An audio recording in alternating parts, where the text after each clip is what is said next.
This is Kal Kat, the Kal Katster. Let's talk about an Oscar show I didn't watch last night. I was too busy watching the Winter Soldier finale. Oh yeah, I didn't watch it. Understood that I went through several of the tapes online of it, including the Variety one and New York Times one, and apparently it was kind of a mess. They spread it between these two different theaters in Hollywood. And made it like the BAFTAs, which is a award show for TV shows and things, not so much movies. Similar to like the Golden Globes, basically. I would expect them to do that. Apparently, there are a few uber right-wing YouTube channels complaining about the wokeness of it or whatever. They're, of course, getting that wrong because it's not woke. If Chadwick Boseman didn't win, then it would be woke. But he didn't. Should have, but he didn't. Posthumously. It's late Chadwick Boseman. But that's mainly what they were complaining about on Variety. And the thing is, he died of cancer earlier in the year. And they did the same thing to Robert Wise, the famous composer, who helped out a director, who directed Star Trek the Motion Picture, but other stuff way before that. He was famous for a bunch of movies. And they were like, that year they were just, end of the speech in memoriam on Robert Wise. As he came up, they did the same thing to Chadwick Boseman. They were like, just one thing. I'm not even going to mention it. Come on, Robert Wise. The guy was a director on a par in the 70s and 80s with Spielberg when he was just starting out. Spielberg should have been up there for Robert Wise. He should have been like, this guy was great. We need to talk about him for like 15 minutes. Here's what he did. They should have had a dedication and all that. But no, he died. Passed right on by. So the same thing here. I feel them guys. They're like, we did not talk about Chadwick Boseman. Why not? He did the most epic, that Marvel movie, Black Panther, should have won Best Picture that year. Absolutely. Hands down that year. It didn't. The Parasite one. Yeah, so this year we had... But yeah, they do that. Even Robin Williams died. They even gave a little more to Robin Williams when he died. They mentioned Robin Williams. And they even had Leonard Nimoy when he died. But no, Robert Wise, we'll just breeze on past him. Sure. I don't even think that. I think they actually spent a little more time on Richard Pryor when he died. But yeah, sure. But yeah, that does suck. That's not woke, though. That's opposite of that. It's completely opposite. Woke is the whitey term for something about black people. That's what it is. It's a whitey term. They don't use it. Whitey uses it. Okay, and it doesn't mean anything because they're using it wrong. It's like, yeah. So yeah, it was not.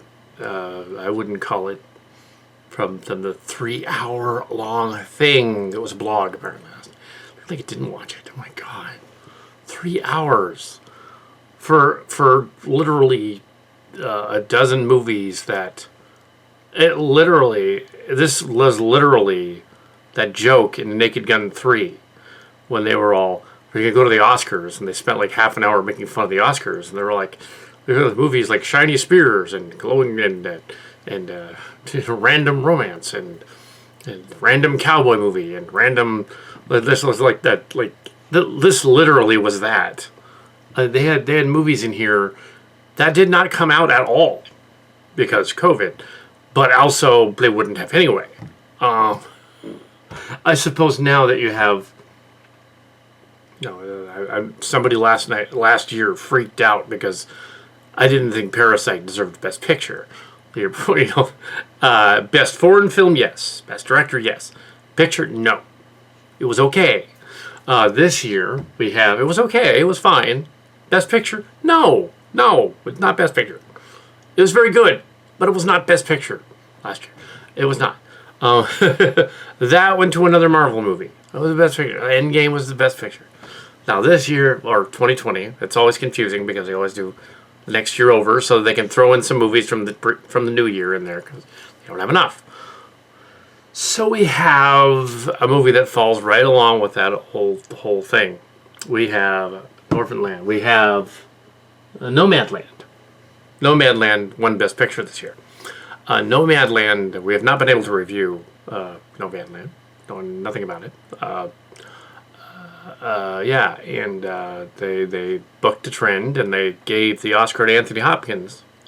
But Nomadland got Best Picture. This movie has never been in theaters. It's barely in theaters. No one has seen it. So it's basically the Oscar doing the old adage that I learned about in the 90s from the Oscar thing and from back in the day when we were more famous. And that it's Oscars is a pat on the back. You know, it's a pat on the back. We pat each other on the back. Hey. We write the whole thing scripted ahead of time. I guess that Glenn Close thing was cute. I was dancing around. She was, yeah, gotta be like in her 70s at this point. So yeah, but yeah, Nomadland. Don't know what I got. It's sort of like years ago, a couple of years ago, when they had a movie called. It's a very generic title. They had a movie called August and August Rush, and then they had August Assange County. And although there is an Assange County, the story didn't take place there. They were just saying, oh, we want to. Julian Assange is a thing in the news, so we're gonna. So our production people decided we'll just call it Assange County because that's kind of where he was from. That'll be cool, Assange County. And see, people will go to see our boring movie if we put that in the title, even though it has nothing whatsoever to do with Julian Assange, the infamous spy. Nothing whatsoever. They just said, title sounds great. Oscar's been infamous for that. Years ago, they saw a movie called Crash and thought that it deserved Best Picture because it had an actor in it they liked. It was not the original Crash. It was a remake using the title from the other one. So everybody remembered the other one that was more dramatic and said, oh, yeah, that movie deserves the Oscar, right? Yeah, because they're old guys. The guys that run, that they do the voting, this is how they do it. 15 minutes of the movie, they get to view, like, basically pre-trailers of the movie and the acting in it. They get only 15-minute clips. They don't watch the whole movie. They never watch the whole movie. 15-minute clips, and they say, okay, this is Best Picture based on popularity, studio, backers, and then followed by whether it's actually any good. Any good is last, which is why you got a lot of faux art house movies over the years. You got movies like Brokeback Mountain, which was famous. Everybody said, like, oh, well, this movie is an art house movie, and all cowboy movies are therefore gay cowboy art house movies.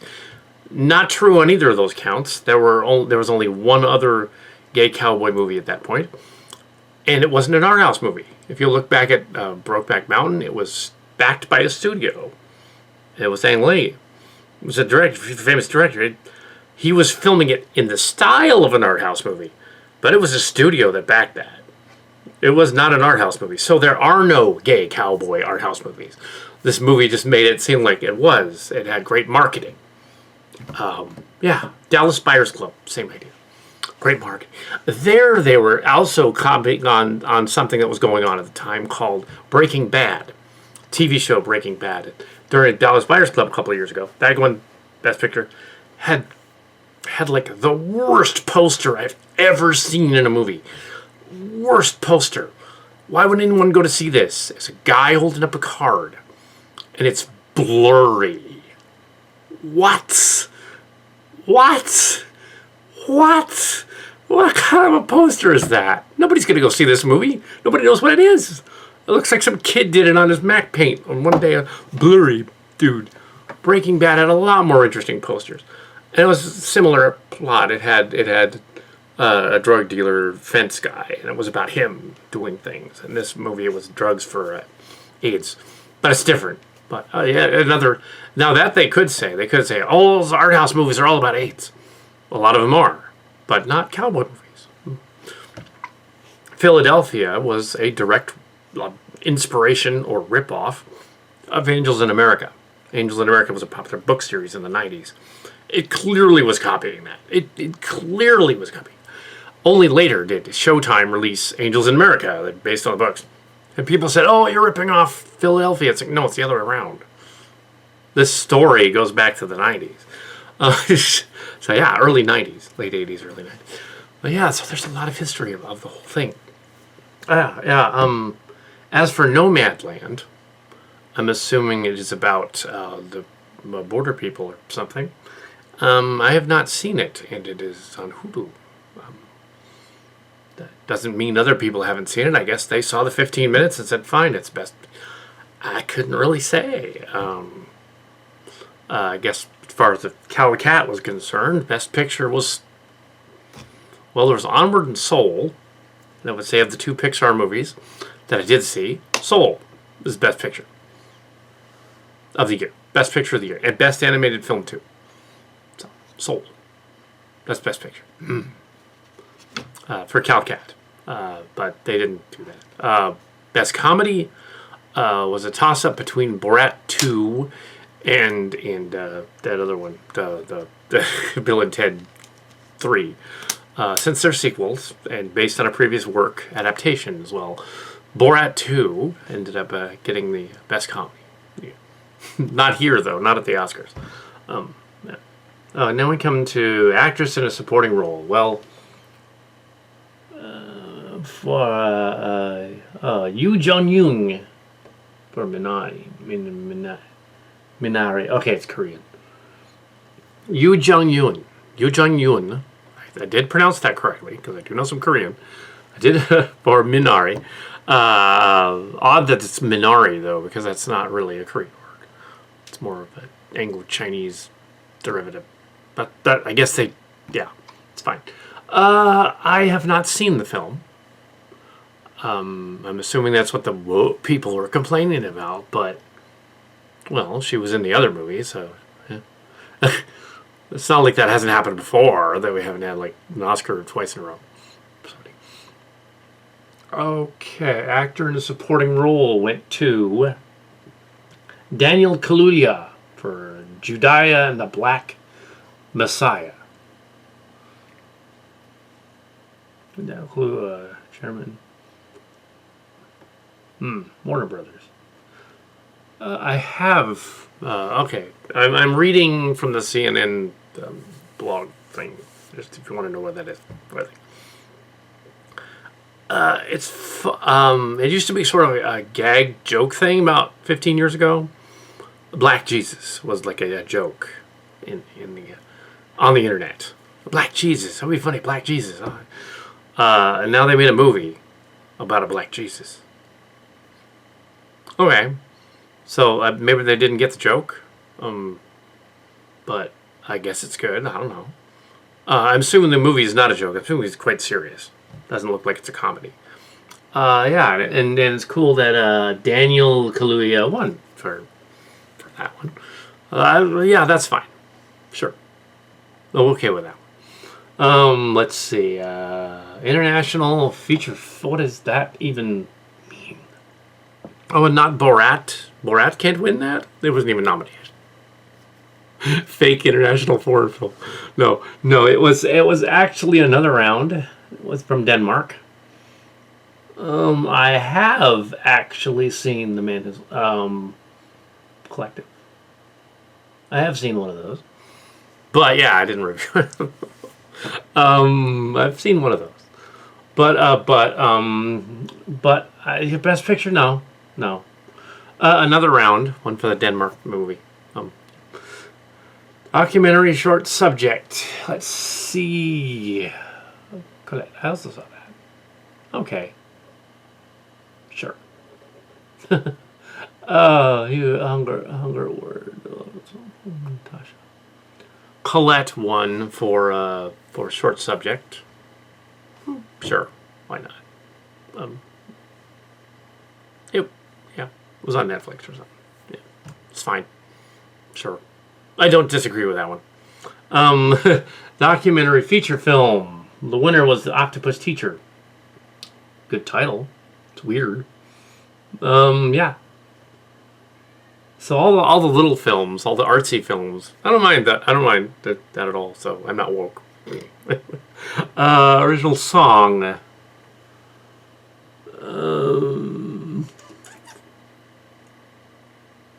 Yeah, they didn't even mention the soul songs. Fight for You from Judas and the Black Messiah. Well, anyway, the joke about black Jesus is sort of a response to all of the Roman period, Roman Catholic period, alabaster, white-skinned, blue-eyed Jesuses of drawings and paintings of Michelangelo and Da Vinci and all the famous guys, right? And like Jesus was not a white guy. They always paint him up to be this white, alabaster, shiny white guy. No, he probably looked like Yasser Arafat or something derivative. I mean, he would have looked Palestinian. He would have had black curly hair because that's where he was born that time period. He probably would have had a big black beard and sullen olive skin, and probably would have had, brown eyes. He wouldn't have looked white at all. So the joke is that halfway between is, he probably did not look white at all because he was Jewish from that time period. So I don't know if the movie even addresses that. I don't think so. It's not like Orange County not being filmed there. Then we come to animated feature film. Soul did win. I'm okay with that. One for animated feature. Kal Kat did suggest that. It's right on point. All right. Yep. One for mine too. Let's see. Here we have adapted screenplay. Oh boy. Now in 2019, adapted screenplay was Starship Chimera. Of course. Yes, of course, that's what won. No, just kidding. No, my movie did not get an Oscar last year. Just kidding. This year, Alt Transformers Much Corrosion of War Without End. Adapted from the screenplay by Rob Powers. Best adapted screenplay. There it is. Right there. Corrosion of War Without End, Rob Powers. Adapted by Adamacon, Kelly Bullocks, Kal Kat for 2020 film. One of the greatest 7-part Transformer epics ever. Go watch it, and then you'll be hooked, and you'll want to watch the whole series. You can go to binge watch it. There's still COVID going on. You still have time. Totally watch it on YouTube for free. Go watch it. But actually, the Oscar winner was not that. It was The Father. The Father. The Father was, I believe, Anthony Hopkins. Oh, yeah. Anthony Hopkins also won Best Actor. Anthony Hopkins won for The Father. It's a film. Doesn't say what it's based on. And this is another one of those movies that wasn't in theaters at all until this year, so they had to say, oh, it opened in February. Yeah, so technically it's a 2021 movie. But they said 2020 and gave it to the Best Picture. They've done this a bunch of times. Not all the time. A bunch of times. For about 5 years, they stopped doing it in the late 2010s because everybody got onto their gag that they're like, oh, everything after November and December we watch. That again goes with the Oscar presenter guys back in the 90s. You watch the little 15-minute trailers. They have the attention span of children. Another thing from the 90s that we learned during the famous times. And it was like, yeah, they have the attention span of children because they're basically old. So the Oscar presenters are like, they're going to forget immediately after they vote. So we got to tell them right away, here are the movies that are current, that you'll remember. So our attention span's like, okay, this is the one that just came out. It's never back in December. Never. Now that I'm 50, yeah, no, my attention span is still, yeah. Unless you count being easily distracted. Now we come to, I was never an Oscar presenter, though. That'd be scary. You would know if Kal Kat appeared in Hollywood. Because you would totally tell everybody, that's right, I'm in Hollywood. I have been to Hollywood. 2015, we were down there. So, we have been there. Around the same time as the pitches for Disney. Yeah. They went there. Most of them. They didn't go for the... they still haven't done... the main story that we went down there to pitch was we want to have a princess and prince story where it's not a princess and a prince, it's two princes. He wants to find his love in the prince in like San Francisco or something. It's kind of like a Disney version of Rent, but without the AIDS. Of course, that kind of takes away kind of this whole thing if you take away the AIDS. Yeah, but something like that. Where it doesn't end tragically, where the two princes, prince wants to find his prince and ends up like, whatever. Yeah, and yeah, that's what they do. And since they did Frozen, why not do a male version of it, basically? As I said, well, we already did that. It was called Frozen. It was like, yeah, but we got to do it with dudes. They're like, no, we're not ready for that yet. But in that Beauty and the Beast remake, we'll totally play it up that LaFoe was gay. Okay, we'll take that. So there he was. So it's a little forced though. Like, wait a minute. Yeah. Yeah.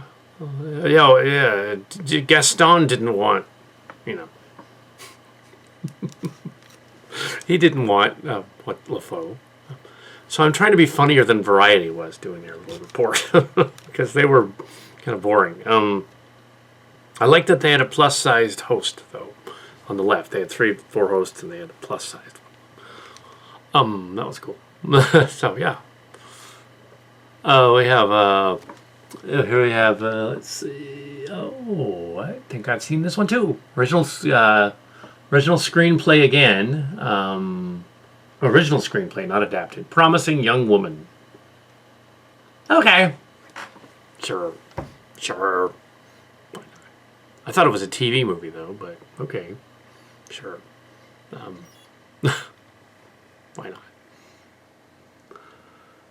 Actor in a leading role.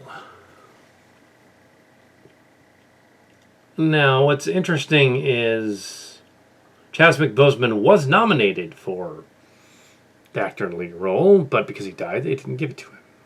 The same thing happened with Batman. Dark Knight. Very similar event. Very similar night. They didn't mention that, but that Dark Knight, Christopher Nolan, the whole thing, the Nolan Batman series. Heath Ledger died before they finished production, and they finished it, and Heath Ledger died, and they did actually mention him during the Oscars. I don't think he won. They mentioned him. They made a big deal about it, like they did Boseman, a little bit. It was not enough though. And then they got to the end, and they're like, "Oh, we're not going to give him Best Actor, even though he died." It's like, no, give him Best Actor. You just don't want to give away the Oscar. Give it away to somebody. No, that performance was insane. That was awesome. Like, no, it's perfect. He's a method actor. Too much of a method actor. He was too much into that character. Just like, as it turns out, the guy from the Hunger Games, who also died, making the final Hunger Games 2 movies. The guy who played the dude who played Capote, Seymour Hoffman, Philip Seymour Hoffman. Yeah, he also died doing the Hunger Games movies, and the final 2 Hunger Games movies should have gotten an Oscar for something. Adapted screenplay, maybe not Best Picture. Adapted screenplay. I think there was a Marvel movie that year that was better. Avengers. Yeah, it was better. But yeah, we have Anthony Hopkins owning over Chadwick Boseman. Well, actually, considering how old Anthony Hopkins is, they probably figured, well, we better give him an Oscar again now, because he's really long in the tooth, as late Aunt Martha would say. And it's like, who died in 2015? He's long in the tooth, so you better give him an award now. You can enjoy it then. Oh, sure. Let's see. But yeah, they kind of painted themselves into a corner. I mean, Chadwick Boseman and the Memoriam is separate. If the performance in the movie was actually devil's advocate, playing devil's advocate, if his performance in this movie was even marginally similar or as good as Anthony Hopkins, then yeah. But the Memoriam thing should have been longer. But yeah, for the other movies, the other films. Yeah, and then we come to. But as for adapted actor, I could go back to adapted original screenplay. Okay, did I do any original screenplays this year? I would say Soul should have won an original screenplay. Why not? It wasn't nominated, but I'm sure that was pretty original. I don't think it was copying anybody. Unless I'm wrong and copying somebody. It was an original screenplay. Onward, earlier in the year. Original screenplay. And animation. The father. I take it he's a priest in that one or something? I don't know. Actress in a leading role. Frances McDermott in Nomadland. Boy, if they say best actress or they say best actor is Nomadland, or like if they say best actress or best actor, usually it's best actor, was this, then you know the best picture will be this. That's usually the way it goes. Like 70% of the time during an Oscar thing, you can predict based on that. Well, at this Oscar night, last night, apparently, they made everything out of order. So they listed Best Picture and then jumped back to Best Actor and Actress. Probably because they forgot. So they went back. It's not like Warren Beatty getting the wrong picture. He read the wrong cue card. That wasn't entirely his fault, though, because they gave him the cue card for the other movie and he just read the title. Because, yeah. And then they're all, oops, you guys didn't win for La La Land. Yeah. And that was years ago, and it's like, yeah. And then this another studio made a better La La Land, and it was called A Star Is Born, the remake with Lady Gaga, 2019, I believe. 2 years later, a Lady Gaga movie did the same thing. It's the same plot. The La La Land and Star Is Born is the same plot. So it's a remake of a remake, and I guess they didn't want to give it Best Picture or Best Actress. Although I agree that she nailed it. That year, Lady Gaga, Best Actress. That should have been the case. Maybe Sarah would have dug that one. She would have, yes, of course, Lady Gaga win Best Picture. That was an awesome movie. Yeah. Harry Styles won supporting actor for that One Direction movie. Actually, he kind of did. That for comedy, I guess. Unintentional comedy movie. Without Best Actor, just unintentional comedy. That movie was unexpectedly clever and witty, even though it was really, really obviously staged. It even had that One Direction movie, This Is Us. Somebody even copied it and made a series called This Is Us, and it had nothing to do with it. They just stole the title when they thought this is clever, even though technically it's a typo. It's They Are Us or This Is We. This is us is in proper grammar. We are they. This is them. But it can't be this is us. These are us. It's a title. Everybody sees it. And that was the same thing. That's in reverse. That's a TV show saying I'm going to do a title that doesn't match. Sure. And Nomadland, that no one's ever heard of, that came out in probably February around here. No, Best Picture. No, it's not. Soul is Best Picture. Okay, let's go on to the next one. Director. Well, there you go. Qualza for Nomadland. This movie can't have been that good. I think they're just like, we need to give it to everybody this time around. Chloe Zhao. Zhao.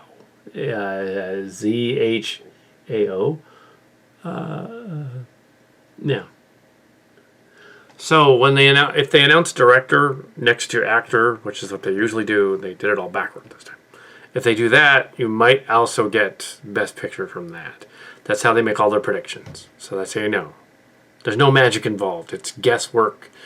Best actor key, best actress key, movie. It's going to be like that. Best director key, maybe the movie. Last 5 years or so, they've pushed that out the window, but now they've gone back to the old staple and they said, okay, if this movie won supporting actor and this movie won director, it's going to win Best Picture. It's going to win, so it does. But they threw that out because they said Best Actress, and I guess that's what's making the fake woke people mad. The whiteies that are mad. Production design.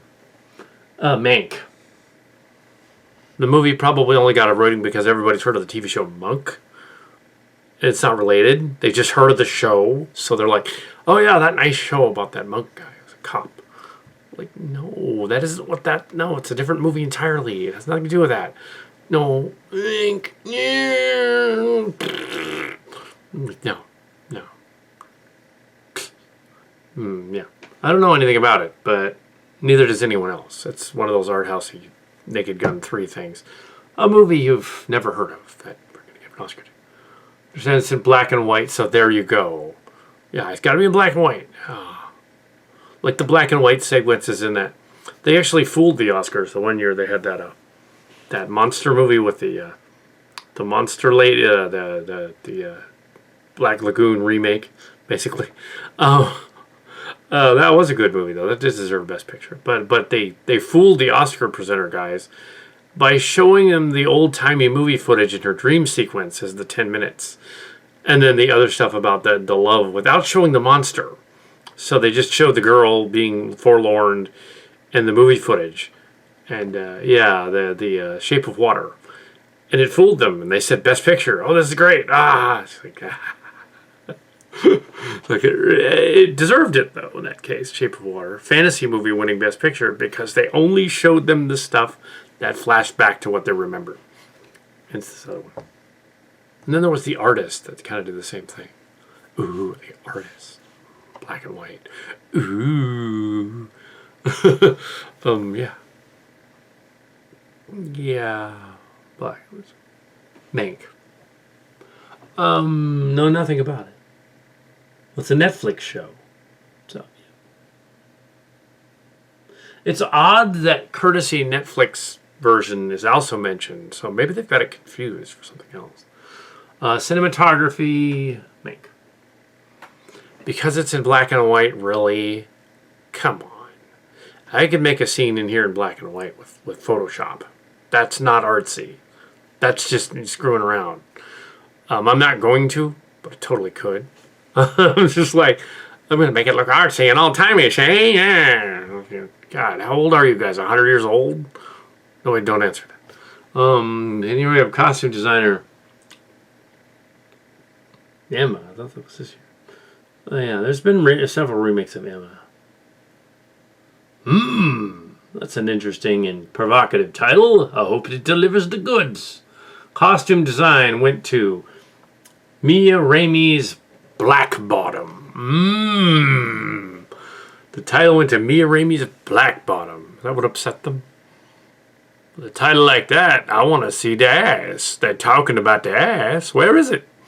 Want to see that junk in the trunk? Maybe they showed it in the 10 minutes of preview. They showed them. They said there's her ass. Oh, she got a nice ass. Well, then give her the Oscar. You know what I'm saying? Oh, give her the Oscar. Just do it. Cause she got. They should have like a song that goes in there, going like that song about I like big butts. That should go in there. It should just start playing randomly from 20 years ago. I like big butts like I cannot lie. Oh God. It's the wrong movie, but yeah, they did stuff like that before. Like, for instance, the Oscar Beatty movie, The Great Gatsby, the remake from a couple of years, about 10 years, 8 years ago or so. That was a remake of The Great Gatsby, where they decided that the rap song in the trailer sounded good, even though that was a trailer. So they put rap songs throughout it. And every Boz Lehman, and ruined it. If it had been jazz, it would have fit. They ruined their chances of getting an Oscar because they couldn't show them the 10 minutes. So they learned their lesson. Worst picture of the year that I've seen was a toss-up between 365 Days, which is that awful mobster kidnaps a lady for like a year, and make it, Stockholm Syndrome occurs, or Artemis Fowl. I have not seen the Milan movie, so it didn't get I didn't get a chance to see it. It's not as bad as Artemis Fowl. So I'm gonna have to go with Artemis Fowl as worst picture because that's the one I saw. New Mutants was better than Artemis Fowl. Yeah, I'd say, no, New Mutants was pretty... No, it wasn't as bad. Artemis Fowl was terrible. It's just cringe-worthy. New Mutants had, like, moments where it was cringy, but it worked as an on-location Pine Hill type of thing. It even had one of us in it. So, I gotta give it... Say, it wasn't that bad. It really wasn't. But yeah,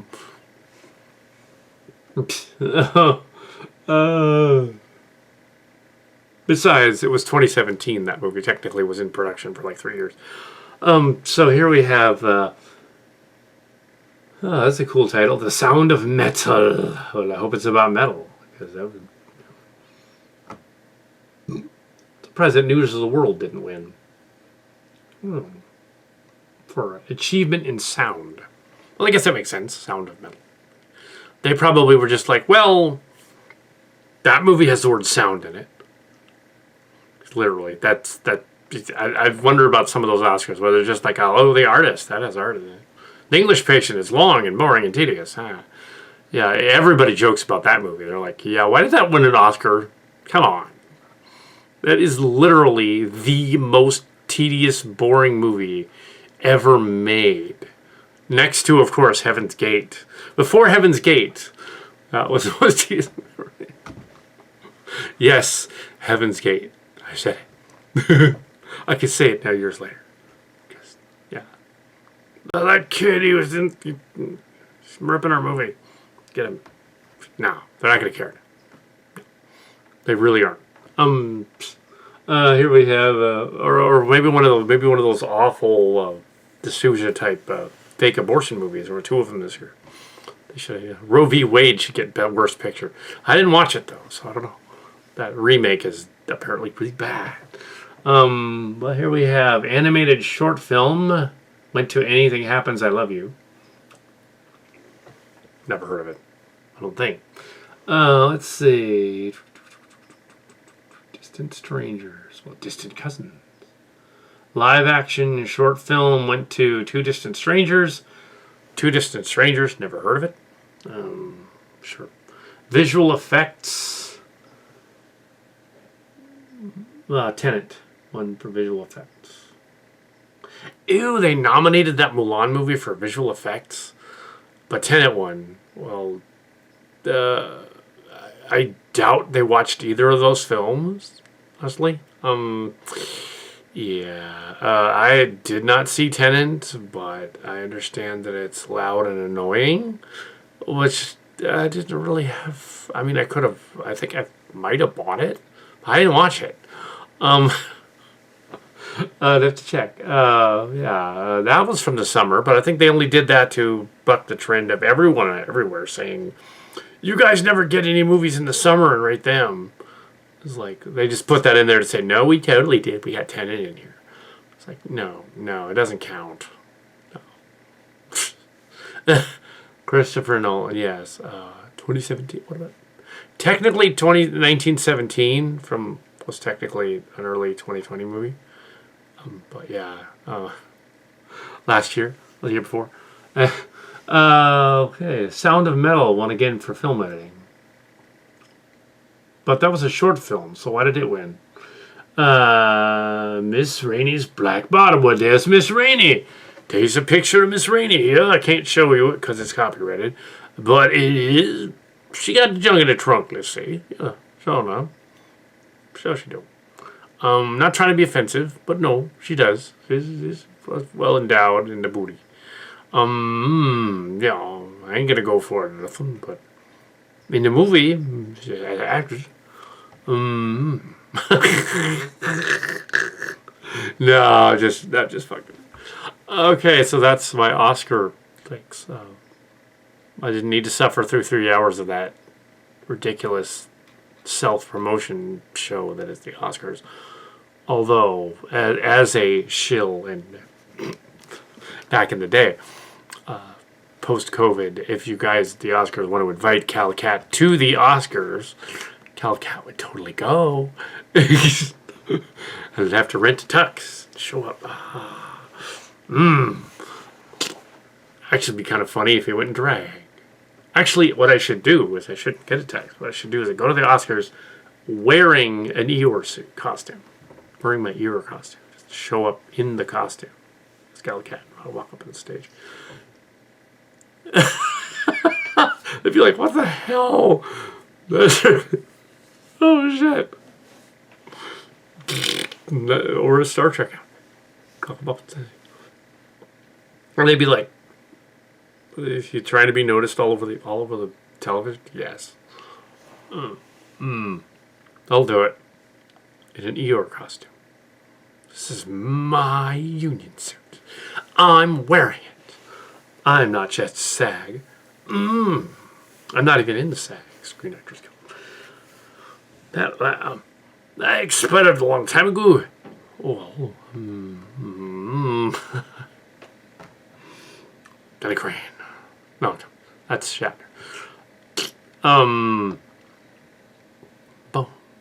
Although they are, yes, they are currently working on the actual release of On Location, the journal, actual release, so that in season 2 of Star Trek Picard, Patrick Stewart can literally look nostalgically at a copy of it on his iPad thing and go, yes, this is, yeah, this is On Location from Adam Brown.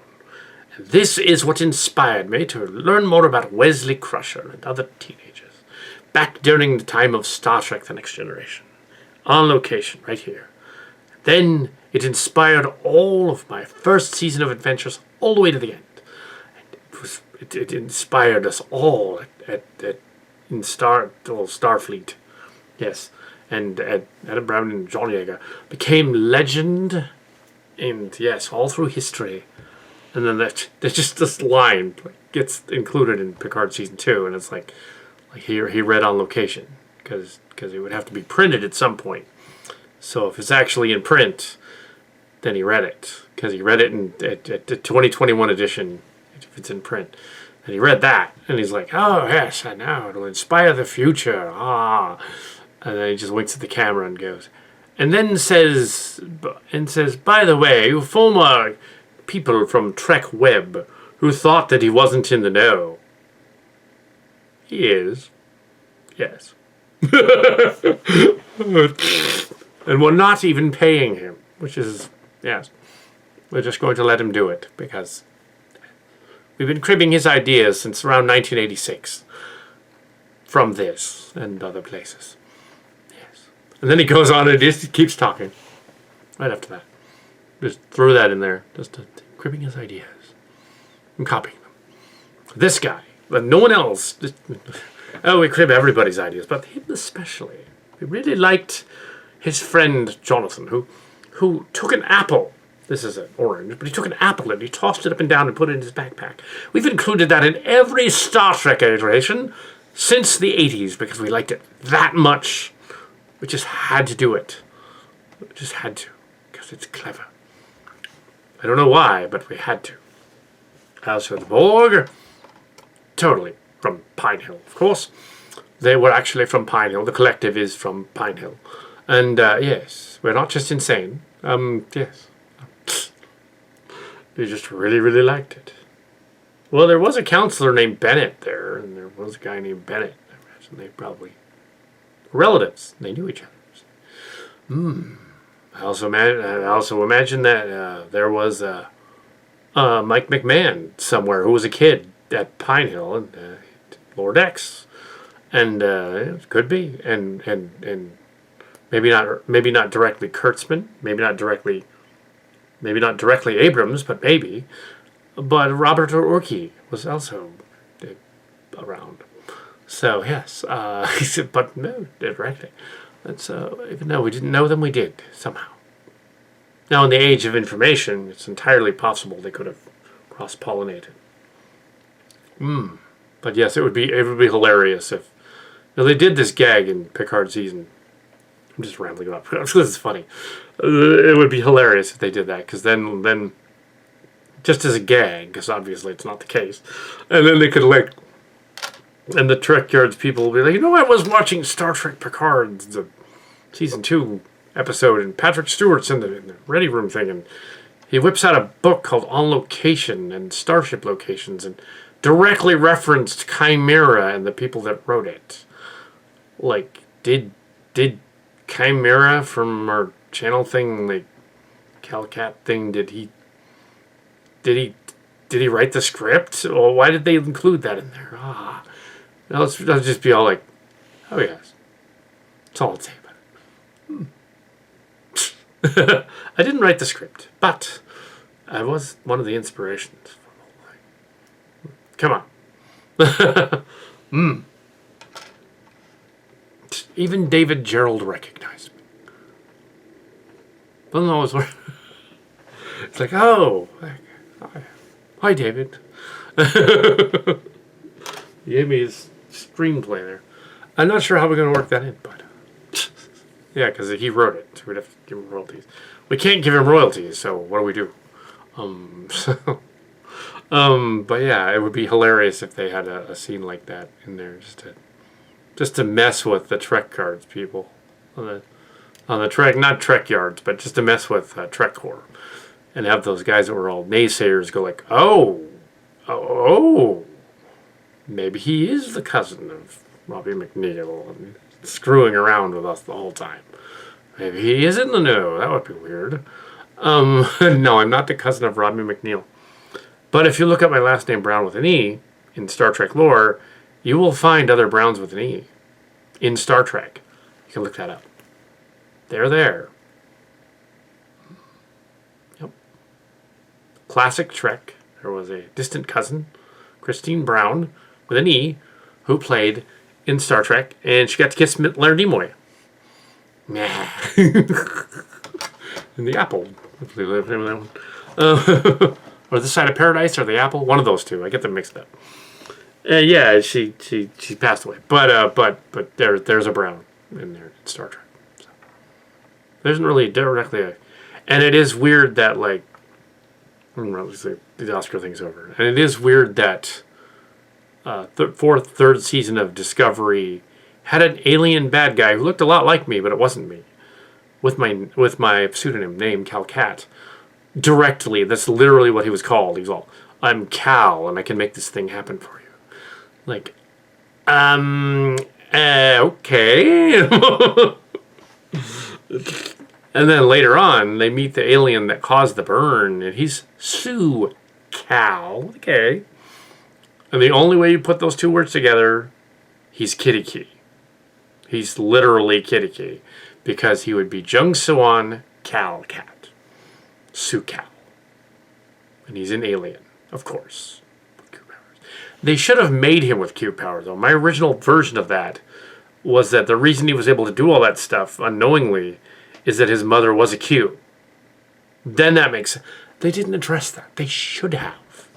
They screwed that up. They're like no. He's like a Kirk god like Q-like being. So he's like Turlane. He basically screwed up. He's like a young Q. And he screwed up the universe. He didn't know that he did. Yeah. He's not responsible for screwing up the universe. But yeah, his holodeck fantasies are real. Because he can make them real. Because he's like the Q. Basically. It's like a primitive Q. So yeah, they kind of screwed that up in Discovery. He was supposed to be a Q child. So he could have escaped the planet at any time. But he was imprisoned there. Because he's just powerful. He could fuck up warp drive and everything. Yeah, so... Yeah, they messed that up. This Sue Cal should have been... Yeah, the alien... They made him one of those Kaminari aliens. Yeah, Kaminar, whatever. He should have been a Q. Then it would have made sense. But they didn't... Yeah, the mother dies out of grief or whatever. But he's still alive, and he causes the burn because he's having a tantrum. Because he's a Q, and he's from Pine Hill. Exactly. So, because that totally makes sense. And, yeah. They didn't do that. They changed it. They made it more like the Mike Gemelt story. Which didn't really... Yeah. They read the Silly in Space story parody. They thought it was good. Went with it. They should have asked. They should have had go to the red. Well, COVID was going on, Should have pulled him into the writing room and said, okay, how does this Kal character work? Why does he do this? I would have said, okay, here's what you have to do. You have to make him a Q-like. So he can't escape the planet at any time, but he agrees to go with them anyway because his powers are destroying space-time or whatever. And he's got to leave because it'll destroy space-time.